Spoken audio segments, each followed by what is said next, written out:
ইন্দোনেশিয়ার ছোট একটি পরিবার যাদের সংসারে বাবা মা ভাই বোন। ভাইয়ের নাম আদিল ও বোনটির নাম সীতা। তাদের ছোট সংসার ভালো মতোই কেটে যাচ্ছিল, কিন্তু হঠাৎ এক আত্মঘাতী বোমা বিস্ফোরণে বাবা ও মা মারা যায়। আর ছোট মেয়ে সীতা, যে কিনা ধর্ম বিশ্বাস করতে চায় না, সে কবরের আযাবকে ছোট থেকেই বিশ্বাস করে না। তাই সে তা প্রমাণ করার জন্য নানাভাবে চেষ্টা করতে থাকে। এমনকি সে বড় হয়ে কবরের ভিতর কি হয় তা রেকর্ড করার জন্য মৃত মানুষের সাথে নিজেকে কবর দেয়। সে কি পেরেছিল তার বিশ্বাস সত্য প্রমাণ করতে, নাকি কবরের আযাব দেখে নিজেই সৃষ্টিকর্তার কাছে ক্ষমা চায়? এ প্রশ্নের উত্তর পেতে দেখতে হবে আজকের ভিডিও। হ্যাঁ বন্ধুরা, আজ আপনাদের জন্য নিয়ে এসেছি 2024 সালে মুক্তি পাওয়া Indonesian horror movie grave torture বা কবরের আযাব। Welcome to scene story movie explain channel. তাহলে চলুন শুরু করা যাক আজকের ভিডিও। মুভির শুরুতে আমরা ইন্দোনেশিয়ার একটি ছোট পরিবারকে তাদের বেকারিতে দেখতে পাই, যেখানে তারা একটি রুটি তৈরি করছিল।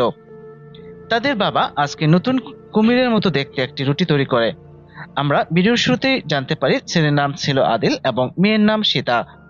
এক পর্যায়ে আদিল ও সীতা তাদের দোকান ও সংসার খরচ নিয়ে আলাপ করতে থাকে। আদিল বলে তাদের গ্রামের কোনো একটি ইসলামিক স্কুলে পড়তে পাঠাবে, যেখানে ফ্রি পড়ানো হয়। এদিকে তাদের বাবা তার মাকে বলে বেকারি ব্যবসা ছেড়ে দেবে, কিন্তু মা বলে যে এটা পূর্বপুরুষদের ব্যবসা, এটা ছাড়া ঠিক হবে না। তাই তারা আর অন্য কোনো চিন্তা করে না। তারপর দেখা যায় আদিল ও সীতা বাইরে দেখে অন্য আরেকটা দোকানে বিশাল লাইন, কারণ শুভ উদ্বোধন উপলক্ষে আজকে 50% ছাড় দেওয়া হয়েছে। সীতা বলে আমরাও কি ছাড় দিতে পারি না? তখন তার মা বলে যে আমাদের অনেক লাভ হলে অবশ্যই পারতাম।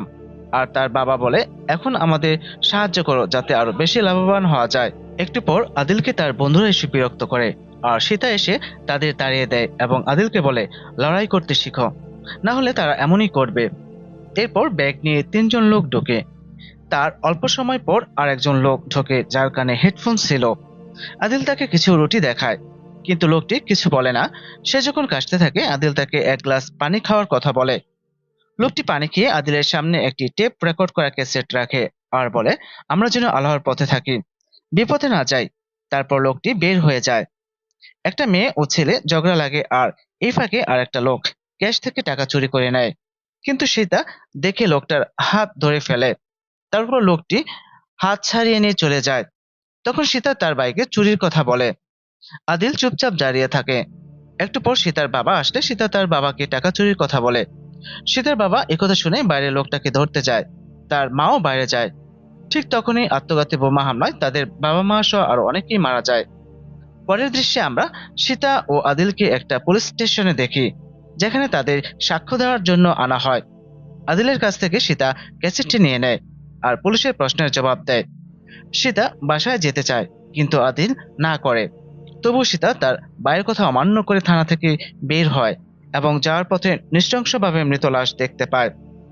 আর রক্তের মধ্যে পিচ্ছিল খেয়ে একটা লাশের সামনে পড়ে যায়।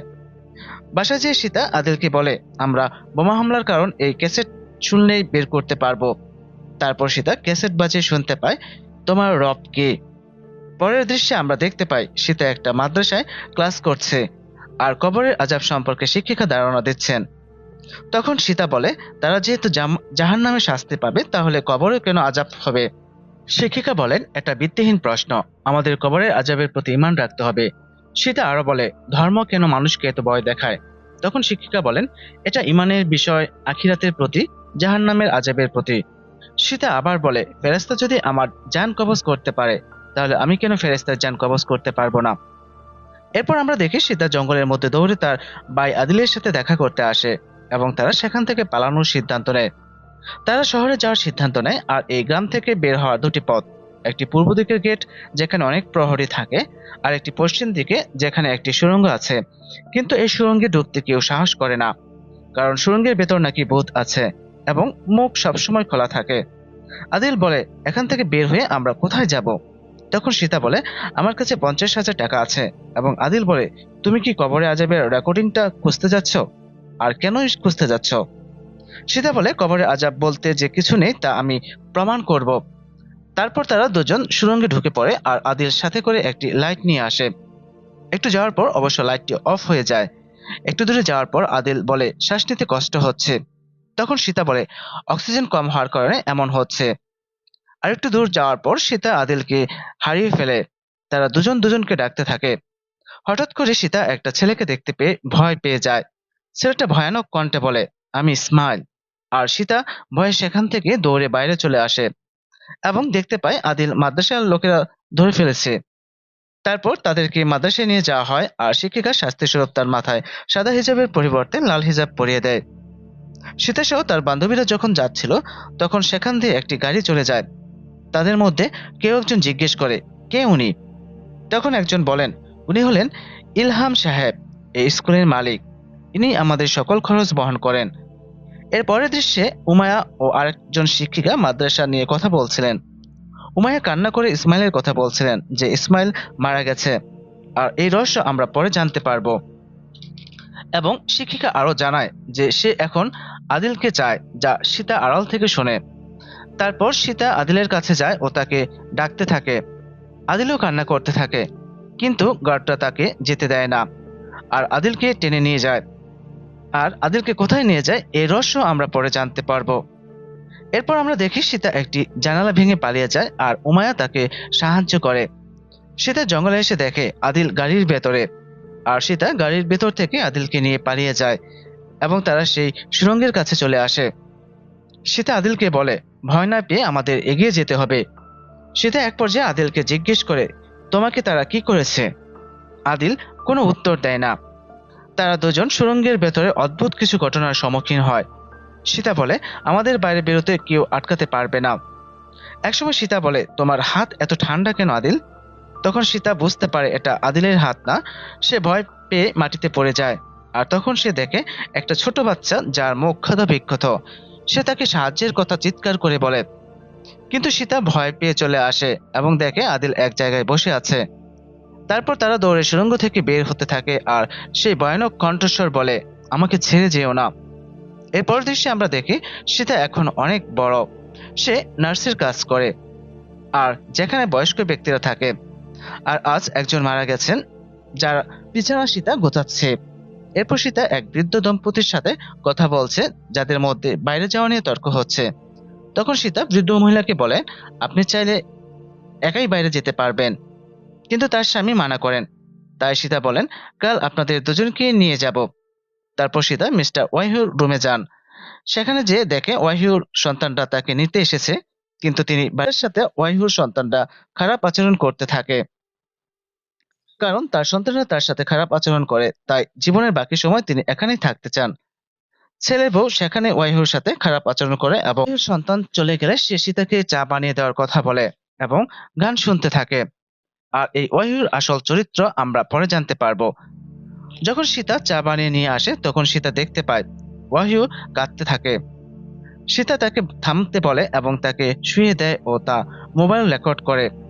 তারপর ল্যাপটপ চালিয়ে দেখে কোনো রহস্য পায় কি। পরের দৃশ্যে আমরা আদিলকে দেখতে পাই যে কিনা লাশ গোসল করানোর কাজ করে। সে একটি লাশ গোসল করাচ্ছে।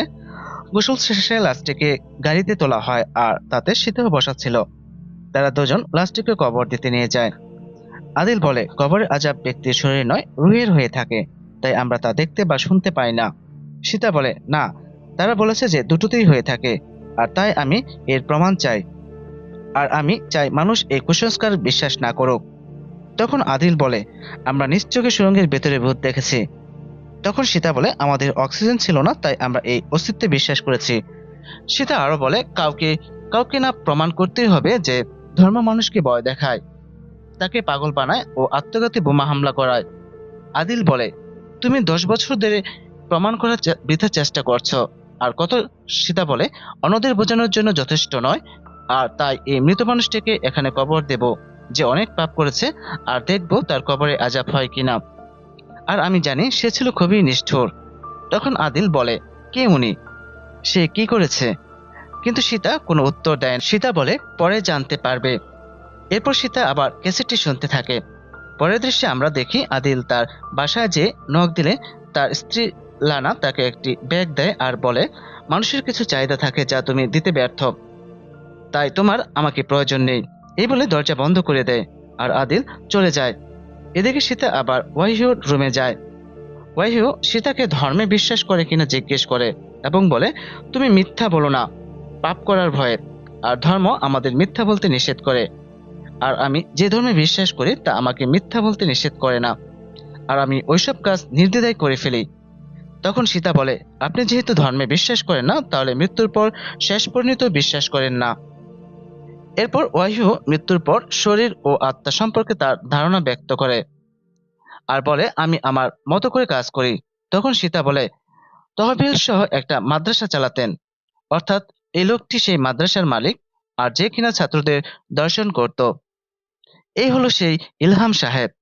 সীতা বলে, আমি হলাম আদিলের ভাই, যে তোমার পৈশাসিক আচরণের শিকার। আপনি এরকম 50টি দর্শন করেছেন, যাদের মধ্যে ইসমাইল নিখোঁজ হয়েছিল, যাকে আপনি মেরে ফেলেছেন। আপনি অপরাধ ডাকার জন্য আপনার নাম পর্যন্ত পরিবর্তন করেছেন। ঠিক তখনই আদিলকে সীতা দেখতে পায়, যে কিনা তাদের সব কথা আড়াল থেকে শুনছিল। আদিল তারপর সেই লোকটিকে গলায় চেপে ধরে, যে তাকে দর্শন করেছিল। সীতার কথায় তারপর ছেড়ে দেয়। ইলহাম তারপর ড্রয়ার থেকে একটা বন্দুক বের করে আর বলে, জীবন হলো বৃথা, আর এর অর্থ খুঁজে বের করা বোকার কাজ।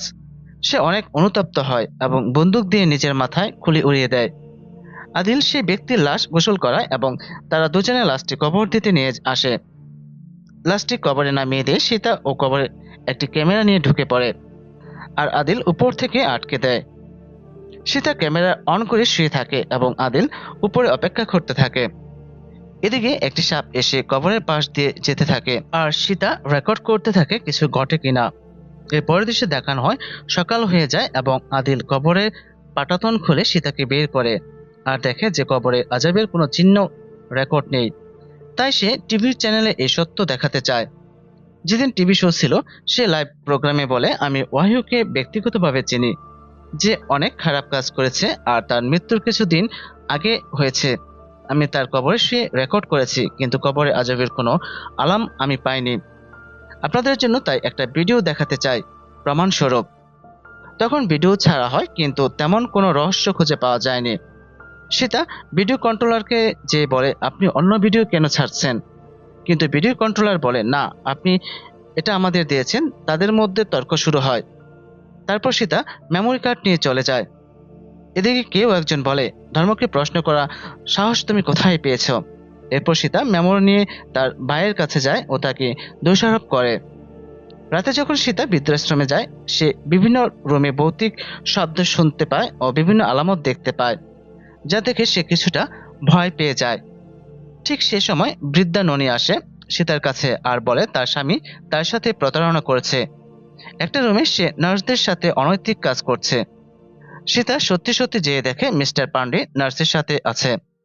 এরপর বৃদ্ধা ননি কাপড় ওয়াশিং মেশিনে ঢুকে কিছু খোঁজার চেষ্টা করে, কিন্তু দুর্ভাগ্যবশত সেই মেশিনে তার চুল আটকে যায়। ফলে তার মুখ ও চুল ছিঁড়ে ভেতরে চলে যায়, আর তিনি মারা যান। এরপর রাতে সীতা আবার ভৌতিক কিছু দেখতে পায় এবং মিস্টার পান্ডির কান্নার শব্দ শুনতে পায়। সীতা সেখানে যায় আর পান্ডি তার স্ত্রীর মৃত্যুর সব দোষ সীতাকে দেয়, কারণ সেই ঘটনার পর পান্ডি তার স্ত্রীকে একা ছাড়তে চায় না। পরের দৃশ্যে আমরা দেখি বৃদ্ধাশ্রমের মালিক মিস্টার পান্ডি সীতা ও আরো দুইজন মোমবাতি জ্বালিয়ে ননিকে আহ্বান করছে জাদুর মাধ্যমে, কারণ মিস্টার পান্ডি তার কাছে ক্ষমা চাইবেন তার কৃতকর্মের জন্য। এদিকে বৃদ্ধাশ্রমের মালিক ননির আত্মাকে বলছে যে মেয়ে তোমার সাথে প্রতারণা করেছে, তাকে তুমি মেরে ফেলো। সে একজন পাপী, আর তোমার স্বামী তোমার কাছে ক্ষমা চাচ্ছে। সীতা এতে বাধা দেয়, সে এই রকম বিশ্বাস করে না। তখন সবাই বলে, বিশ্বাস করো না সীতা, চোখ বন্ধ করো, তাহলে সব দেখতে পাবে। তারপর চোখ বন্ধ করলে সীতা ননিকে দেখতে পায়, তার হাত ধরে আছে। সীতা ভয় পেয়ে জানালার পর্দা খুলে দেয় আর দেখতে পায় বৃদ্ধাশ্রমের মালিক আদিলের কণ্ঠে বলছে, ইসমাইলকে সাহায্য করো। তাই সাথে সাথে সীতা আদিলকে ফোন করে এবং তার খোঁজ নেয়। এদিকে আদিল একটা লাশ গোসলের সময় তার সাথে অলৌকিক ঘটনা ঘটে। একটি লাশ শোয়া থেকে উঠে তাকে আক্রমণ করে। আদিল ভয়ে আলমারির ভেতর লুকিয়ে থাকে। এদিকে মিস্টার পান্ডে সেই মেয়েকে চাকু নিয়ে আক্রমণ করে। সীতা মেয়েটিকে নিয়ে পালায় যায় আর দরজা বন্ধ করে দেয়, কিন্তু অপর আর এক বৃদ্ধ এসে তার পেটে চাকু ঢুকিয়ে দেয়। সীতা এসে তাকে বাঁচাতে চায়, কিন্তু লানি এবার নিজেই তার পেটে চাকু চালায় আর সে মারা যায়। তখন এক বৃদ্ধ বলে, ব্যভিচারীকে শাস্তি পেতে হবে, আর কবরের আযাব আছে, তার মানে জাহান্নামও আছে, এবং আমি আমার কবরের আযাব পেতে চাই না। সীতা বলে, কে বলেছে কবরের আযাব আছে? তখন বৃদ্ধটি তাকে টিভি দেখতে বলে। এবং টিভিতে বিভিন্ন মানুষের মন্তব্য দেখানো হয় কবরের আযাব নিয়ে। সীতা তখন প্রশ্ন করে, ওয়াহির এত পাপ করেও কিভাবে কবরে শান্তিতে আছে? তখন সীতা ওয়াহির কবর খুঁড়ে তার ভেতরে যায় এবং ভয়ানক কিছু দেখতে পায়। সে তার বাবা মাকেও দেখতে পায়, আর ইসমাইল তাকে সাহায্য করার কথাও জানায়, যা দেখে সীতা ভয় পেয়ে যায়। এরপর সীতা সত্যি ওয়াহির কবরের আযাব দেখা শুরু করে। সীতা দেখে সে ওয়াহির কবরে শুয়ে আছে। সে আদিলকে ডাকে। ঠিক তখনই একটি সাপ তার উপর দিয়ে গিয়ে ওয়াহির মুখের ভিতর ঢুকে পড়ে। সীতা সব ভিডিও ক্যামেরা দেখতে থাকে। সে দেখে কবরের মাটি তাকে চাপা দিচ্ছে, তার মুখে কিছু একটা দিয়ে আঘাত করা হচ্ছে। এরপর অসংখ্য সাপ এসে তাকে ছোবল দিচ্ছে আর ওয়াহিউ চিৎকার দিচ্ছে। এরপর তাকে প্রশ্ন করা হচ্ছে, তোমার রব কে? এই দৃশ্য দেখে সীতা অনুতপ্ত হয় আর ক্ষমা চায়। তার ভুল সে বুঝতে পারে। সে আল্লাহর কাছে ক্ষমা চায়। তারপর উপর থেকে আদিল সীতাকে টেনে বের করে আর ওয়াহির কবর মাটি দিয়ে ভরে যেতে থাকে। সীতা আদিলকে ধরে নিয়ে যেতে থাকে আর তখন বলে ওঠে, তোমার রব কে? আর এই দৃশ্যের মাধ্যমে মুভিটি শেষ হয়। তো বন্ধুরা, কেমন লাগলো আজকের মুভির এক্সপ্লেনেশন? দেখা হবে পরবর্তী ভিডিওতে। সবাইকে ধন্যবাদ।